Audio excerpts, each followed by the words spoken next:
चला सन्माननीय सदस्य जिशान सिद्दीकी। अध्यक्ष महोदय, आज पुरवनी मांगनी के चर्चे पे महसूल विभाग, नगर विकास विभाग, मेडिकल एजुकेशन के विभाग के बारे में मैं अपने विचार रखने जा रहा हूं। मेरे मतदार संघ वांद्रे पूर्व में अनेक जमीन के इश्यूज है, प्रॉब्लम्स है, जिसके बारे में मैंने पहले भी सदन में आवाज उठाई है।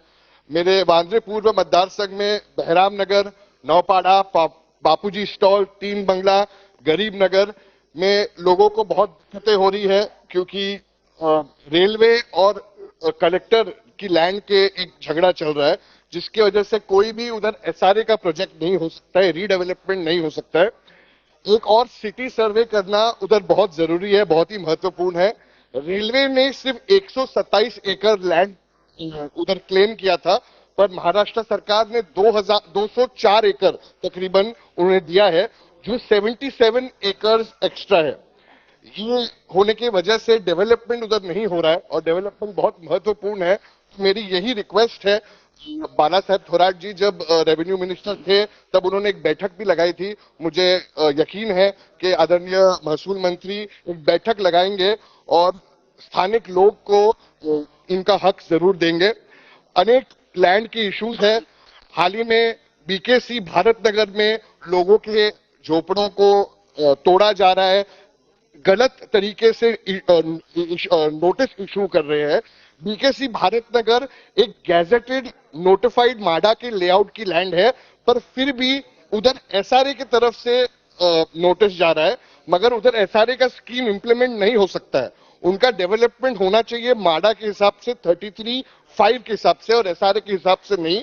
और प्लॉट नंबर 7, 8, 9 और 12 जो भारत नगर वांद्रे पूर्व में आता है, उनको उनका हक जरूर मिलना चाहिए, मगर माडा के तौर पर और एसआरए के तौर पर नहीं। इसीलिए सरकार को इस पे ध्यान देना चाहिए। मेरे मतदार संघ वांद्रे पूर्व में एक जगह सांता क्रूज खार पूर्व आता है, तो एक जगह गवर्नमेंट कॉलोनी आता है। गवर्नमेंट कॉलोनी में अभी तक लोगों को अपना जो मालिकाना हक है, ओनरशिप राइट है, अभी तक मिलनी नहीं है, जो उनको मिलना चाहिए। पर मैं अभी बात करना चाहूंगा सांता क्रूज और खार ईस्ट के बारे में। एक जगह तो शिवालिक का स्कीम चल रही है, जिसमें 3K रद्द किया जाना चाहिए, पर अभी तक वो रद्द नहीं किया जाया है। 20 साल से अधिक हजारों लोगों को इसका नुकसान भरना पड़ रहा है। 3K स्कीम कैंसिल होनी चाहिए, क्योंकि ना तो उनको भाड़ा मिल रहा है, ना तो उनको घर मिल रहा है। मैं बात करना चाहूंगा सांता क्रूज खारवा पूर्व में एयरफोर्स लैंड की, जिसमें तकरीबन 9,500 झोपड़े हैं, 50,000 से अधिक लोग रहते हैं, मगर उसमें डेवलपमेंट करने का बहुत महत्वपूर्ण है।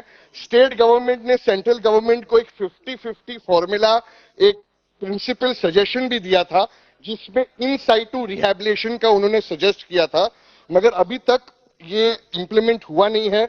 मेरी रिक्वेस्ट है कि एक जॉइंट बैठक हो डिफेंस मिनिस्ट्री और सेंट्रल गवर्नमेंट के साथ, और जल्द से जल्द ये 50-50 फॉर्मूला का डेवलपमेंट हो, क्योंकि 9,500 इसमें झोपड़े हैं, स्लम एरिया है, और 50,000 से अधिक लोग रहते हैं, और इधर डेवलपमेंट करना बहुत जरूरी है। इसीलिए ये जल्द से जल्द 50-50 फॉर्मूला होना चाहिए। मैं अगर नगर विकास की बात करूं, तो नगर विकास के माध्यम से जो हमारी बीएमसी मुंबई में है, मेरे मतदार संघ में, और मुझे लगता है मुंबई के अनेक जगहों में SWM का स्कैम चल रहा है। सफाई कर्मचारी सिर्फ पेपर पे है। हर एक तकरीबन 1000 लोगों पे एक सफाई कर्मचारी होना चाहिए, पर लाखों लोगों में चंद सफाई कर्मचारी आते हैं, और ये कार्टेल बन गया है मुंबई में। अनेक आमदारों ने इसके बारे में बात की है, पर कुछ इस पे एक्शन हो रहा नहीं है। मेरे मतदार संघ H वार्ड में भी SWM के बहुत सारे प्रॉब्लम्स है। कार्टेल फॉर्म हो चुका है, जिसमें पेपर पे तो एनजीओज है जो ब्लैक लिस्ट हो चुके हैं, मगर उनके इसके बाद आखिरी मुद्दा है मेरा, उनके रिलेटिव्स लेते हैं कॉन्ट्रैक्ट, और सफाई कर्मचारी नहीं आते हैं। तो SWM का जो ये कार्टेल स्कैम है, उस पे एक्शन लेना चाहिए। बीएमसी द्वारा पानी की बहुत प्रॉब्लम्स हो रही है मेरे मतदार संघ में, क्योंकि पाइप्स जो है वो सड़ी हुई है। हमें सप्लीमेंट्री बजट चाहिए नए पाइप्स बनाने को वांद्रे पूर्व में, और उसके बाद ही जो वाटर प्रॉब्लम्स है वो सॉल्व हो सकते हैं। और भी अनेक मुद्दे हैं, अगर लोगों को बोलना है तो मैं ज्यादा नहीं कहूंगा। आपने मुझे समय दिया, बहुत बहुत धन्यवाद।